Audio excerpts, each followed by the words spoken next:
Hey again, welcome back. This battle report features the Warriors of Chaos Army again up against Amy's Ogres. Amy came around for a game. This will be the first game at the new flat that I live in, and we've cranked out some of the classic terrain that I use on my table, as well as a new piece of scenery from Gale Force 9. If you look at the top left of the photo, you'll see a cool little pine forest. I think it's a brilliant bit of terrain, very practical, very good looking as well, nice and simple. As you can see, Amy has finished her ogre army. She used it in the recent tournament. It was her first tournament. She enjoyed herself. A lot of people commented on her army, thought it looked pretty cool. As you can see, the ogre horde of bulls still exists at the top right of the photo. She's got plenty of Noblesse, a big train, a unit of man-eaters and lead belchers, and a couple of characters. I'll sort of commentate a little bit more on what is what in the army as you go, but it's quite cute looking, as you can see. In my own army, I've got a bit more of a refined little setup. You can see a big train of Marauders. It's quite cool to deploy the Marauder Horde, like 50 Marauders, as a big group, like 10 wide, to get the maximum number of attacks. But more often than not, it's better to actually just deploy them as a big bus so that you can actually keep your opponent locked into combat. They're more like an anvil unit nowadays because they can't be shifted, and then you come in with your chosen and your knights and so forth and your characters and actually do the damage. I've downsized my Sorcerer Lord to foot, and I've given him an item called the Necrotic Phylactery, which I think is a must in 8th edition. Once you realize what it does, it actually means you pass all initiative tests, all characteristic tests, strength tests, toughness tests, things like that, except for leadership checks, obviously. So it makes you immune to being destroyed by the Dwellers Below or Purple Sun, for example. So that's why that's very important. As you can see there, it also stops from being killed by Law of Death, so I mean, what more could you want from 10-point item? As you can see, there's a dice cube on the terrain there. It looks like I've actually gone into Microsoft Paint and actually edited out a hexagon of light, but that's actually a cube. It's kind of funny how the photo turned out. Next image, you can see my chosen Warriors of Khorne in this photo, as well as Egghold Hellbrass, who's a special character from many editions ago. I'm using him to represent, very appropriately, must I add, a Chaos Lord on foot with a great weapon and Mark of Tzeentch and Talisman of Preservation. That's all he's got. Because this is a 2,400 point game, as you see in most of my battle reports nowadays, he has to keep his points down in order to fit the Sorcerer Lord in there as well. And these Chaos Warriors, very cool looking, I must add, have been equipped with Hellbirds. The optimum choice for Chaos Warriors these days is Hellbirds. The models from 7th edition were equipped with great weapons, but now I've got them with Hellbirds instead. That's what they're meant to represent. Quite happy with that little look there. Here's my horde of Marauders actually deployed as a bus. You've got the Battle Standard Bearer on horse with the flail, still keeping him on a horse despite the fact that he needs to be with the Knights unit to retain a Lookout Sir. My opponent for this game doesn't have any War Machines, so I've put him in the Marauders to give the right sort of rerolls bubble to the right side of the battlefield, and that chariot in the background is meant to represent a War Shrine. One thing that I've updated with this army is to go over the bases with a little bit of a highlight. That's why they're standing out a little bit more. You can see the skull bases in the photos a bit more clearly. Next image, I've got a big unit of knights down to about 7 knights rather than 2 units of 5. With a Juggernaut hero on the in the unit as well. He's equipped with the Dawnstone. I think it's a really good item for Chaos to have nowadays. Rerolling armor save is just brilliant. I've given him the Golden Eye of Tzeentch because he doesn't gain a Lookout Sir unless there's another monstrous cavalry model nearby within 3 inches, and I don't have any in my army, so against any cannons and so forth, he really needs that Golden Eye of Tzeentch just, to warrant taking him. It is quite good to put him on a Juggernaut, though, because he can't be killing blowed, and he gets Stomp, and he causes fear, and it increases his armor save without having to give him a shield. Just a few bonuses up from a horse.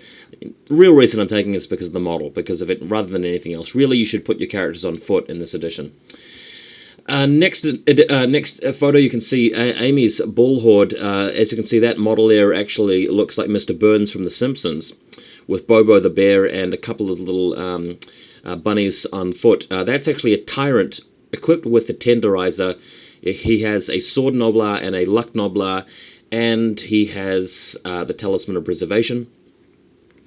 This unit also features a Bruiser with the War Banner, and the unit itself has a full command group and about, 17 Noblars, 18, 19 Noblars, not Noblars, Ogre Bulls, sorry. Next photo, you can see Amy's Slaughtermaster. The Slaughtermaster is the model inside the cup. mounted on a 40mm base and on a flying carpet. That's the Arabian carpet, allowing the Slaughtermaster to fly.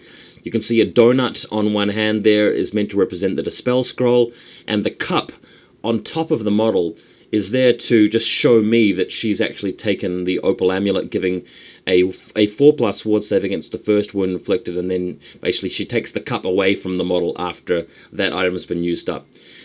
Quite unique, I must say, and I'll leave it at that. Man-Eaters, as you can see, written on the cardboard, so you can see what unit that is. Basically, I told her, look, if you're going to go to a tournament and you're going to use these silly models, well, I say silly when I mean awesome, you should probably show your opponent what's what, so they can see it. Next image, you can see a large train of Noblesse, very colourful Noblesse, and that model just behind her 2 units in the foreground is an Ogre Hunter with 2 saber tusks. Next image, Warriors of Chaos have gone first, and Ogres have responded by moving out a fair bit. She's actually got the Slaughtermaster behind the Man-Eaters, which I felt was a mistake, just in case the Knights charges the Man-Eaters and destroy them and overrun, but Man-Eaters being stubborn, I'd have to kill all of them in one round, which is quite hard to do, actually. Next image, here's what happens. The Knights charge in and really get stuck into these Man-Eaters. We've got the Khorne Exalted Hero on Juggernaut. He's actually packing a great weapon, and the reason I did that is because the chances of them actually killing him before he can strike back is very low, so you may as well get the +2 strength.